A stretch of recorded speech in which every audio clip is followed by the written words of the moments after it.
Welcome to this explainer. Let's unpack why incredibly smart people often sound totally incompetent. It's a wild paradox. You can be the sharpest person in the room, but totally lose the crowd. High achievers actually sabotage their own authority, all thanks to a few bad speaking habits. Trap number 1, hedging. Using softeners like maybe or I think screams insecurity, not intellect.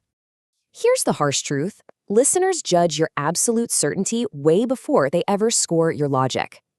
See the difference? Dropping hesitant fillers for a firm, data-driven statement instantly commands respect. Next up, over-explaining. Ditching complex corporate jargon for simple, punchy language feels so much more trustworthy. This is called processing fluency. Our brains are literally wired to trust things that are easy to understand. To nail that fluency, master your pacing with the 3 S's: shorter, slower, and stronger. For maximum impact, take your most important sentence and slow your delivery down by exactly 20%. Structure your ideas like Steve Jobs.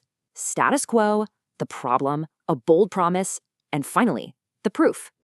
Now beware the modesty trap. Constant self-deprecation doesn't make you polite, it actively destroys your credibility.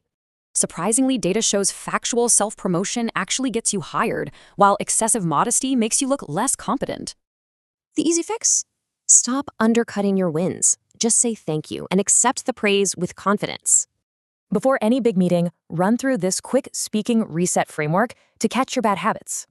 To fix this permanently, you need deliberate practice, a massive driver of elite speaking performance. The ultimate unfair advantage? Obsessive rehearsal.